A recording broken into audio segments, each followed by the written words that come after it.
Movie की शुरुआत रामथेक नौकोन गांव से होती है, जहां पर यक्षा क्लैन के असुरों ने उस गांव को अपने कब्जे में ले लिया होता है। यहाँ पर एक पंडित को उठाकर राजा के सामने भविष्यवाणी के लिए पेश किया जाता है। पंडित बोलता है कि तुम्हारा अंत नजदीक है। एक नौजवान योद्धा आएगा जिसे मॉन्थाई के साथ 9-17 की पावर का भी इस्तेमाल करना आता होगा, वो तुम्हें हरा देगा। इतना कहने की देर थी कि डीमन किंग उसे मार देता है। फिर हमें रामथेक नौकोन के जनरल को दिखाया जाता है जो यक्षा क्लैन से बच्चे को दूर लेकर भाग रहा होता है, लेकिन तब भी यक्षा क्लैन का जनरल उन पर अटैक करता है। जनरल पैन 9-17 वेपन लेकर भाग रहे होते हैं, लेकिन यक्षा क्लैन का जनरल उसे छीन कर तबाह करना चाहता था, लेकिन पैन तभी एक टोर्नेडो में गिर जाता है और हमें थोड़ी सी बैक स्टोरी बताई जाती है। रामथेप नौकोन को एक योद्धा मॉथाई ने पवित्र पत्थर की मदद से बनाया था, जिसका नाम था 9-17। पर यक्षा क्लैन को जब अपने प्रोफेसी के बारे में पता चला तो उन्होंने सही मुहूर्त पर पैदा हुए सभी बच्चों को मार दिया और मॉथाई कला को सिखाने वाले सभी टीचर्स को भी उनके स्कूल के साथ ही खत्म कर दिया गया है। लेकिन जनरल पैन सही समय पर 9-17 लेकर वहाँ से भाग गए। फिर हमें जनरल पैन को दिखाया जाता है जो उस बच्चे के साथ एक किनारे पे पड़े होते, तभी एक बुजुर्ग जनरल पैन और उस बच्चे को बचाता है। फिर हमें बहुत सालों बाद का समय दिखाया जाता है। वो लड़का अब बड़ा हो चुका होता है और उसका नाम ओट होता है। ओट को वो ओल्ड मैन मॉथाई सिखा रहा होता है, लेकिन ओट हमेशा लेट पहुंचता है। एक दिन जब वो लेट पहुंचता है तो उसके फादर पैन बोलते कि उस ओल्ड मैन ने किसी को भी ना सिखाने की कसम ली थी, लेकिन वो तुम्हें सिखा रहा है। मॉथाई तुम्हें सीखने के लिए बस फोकस की जरूरत है और अब तुम बड़े हो चुके हो, इसीलिए मुझे तुम्हें एक सीक्रेट बताना है। जनरल पैन बताता है कि मैं तुम्हारा फादर नहीं हूँ। मैं इस वेपन को बचाते हुए जब एक गांव में पहुंचा तो तुम्हारे माँ बाप ने अपनी जान देकर मेरी जान बचाई और तुम्हें मुझे सौंप दिया। अब मेरी जिम्मेदारी तुम पर है और ये वेपन ही है जो रामथेप नौकोन को फिर से फ्री कर सकता है। इस 9-17 वेपन को ले जाकर तुम्हें रॉयल चाइल्ड को देना होगा। इसके लिए तुम्हें मॉथाई सीखना बहुत जरूरी है, नहीं तो तुम यक्षा क्लैन के सामने पल भर भी नहीं टिक पाओगे। जिसके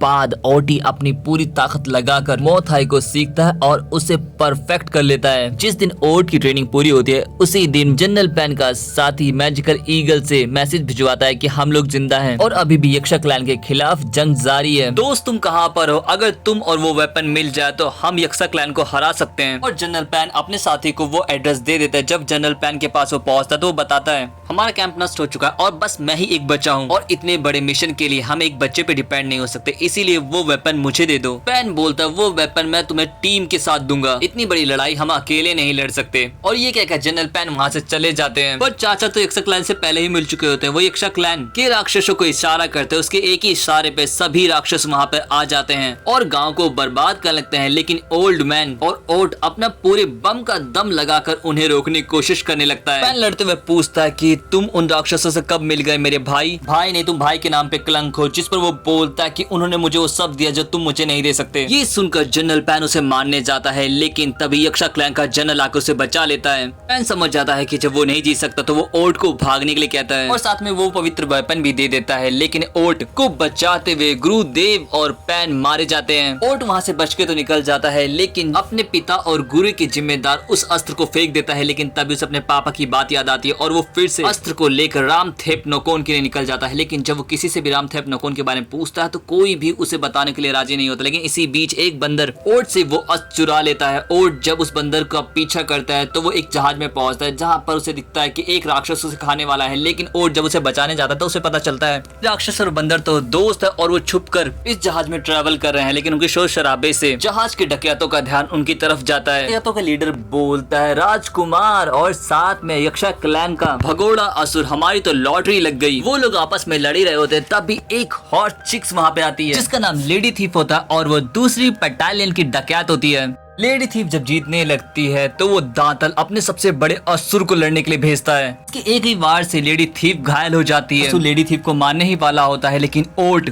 थीफ को बचाने के लिए सामने आ जाता और चमत्कार के साथ वो अस्त्र चमकता हुआ ओट से जुड़ जाता है, जिससे ओट बहुत ही आसानी से उस असुर को हरा देता है। पर ओट भी बेहोश हो जाता है। लेकिन जब ओट की आंखें खुलती हैं तो वो खुद को जेल में पाता है, जहाँ पर रेड असुर बोलता लोहे से पिघला ये 9-17 अस्त्र जो मॉथाई की पावर को बढ़ा देता है। और कमाल की बात है जो तकनीक खत्म हो चुकी है वो तुम्हें कैसे आती है? ओट बोलता तुम भी तो एक यक्षा हो। जिस पर वो बोलता हाँ, लेकिन उनसे अलग, क्योंकि मुझे एक लड़की से प्यार हो गया था जिसकी वजह से उन्होंने मुझे गद्दार साबित करके रामथेप नौकोन से निकाल दिया। लेकिन मुझे उस लड़की को फिर से वापस पाना है। ओट बोलता है और मेरे फादर का सपना है कि वो रामथेप नौकोन को स्वतंत्र देखे। तभी वहाँ पे लेडी थीफ आती है और मैं अपने भाई को बचाना चाहती हूँ, मतलब हम सभी रामथेप नौकोन जाना चाहते हैं। मैं तुम्हें ये अस्त्र दे सकती हूँ अगर तुम मेरी मदद करो। और हाँ, मेरा नाम लेडी थीफ नहीं बल्कि जाइलीन है कोई ऑप्शन ना होने पर ओट उसकी बात मान जाता है, जिसके बाद हमें यक्षा किंग को दिखाया जाता है जो पूछता है क्या तुम्हें रॉयल ब्लड वाला लड़का मिला, जिस पर चमचा बोलता है नहीं महाराज। यक्षा किंग बोलता है तो सभी को खत्म कर दो, लेकिन राजकुमार उठ जाता है और सीन शिफ्ट होकर हमें ओट को दिखाया जाता है जो जेलिन से जान पहचान बढ़ा रहा होता है, लेकिन तभी ब्लैक जैकर अपनी टीम के साथ उन पर अटैक करता है और यहाँ पे एक घमासान लड़ाई छिड़ जाती है जिसमें वो क्रैश लैंडिंग के साथ जमीन पर आ गिरते हैं। ब्लैक जैकर का फेस देखकर ओट को याद आता है कि इसी ने मेरे माँ बाप को मारा था। 9-17 वेपन एक बार फिर से ओट के साथ जुड़ता है। इस बार ओट बहुत ही ब्रूटली लड़ाई करता है। जब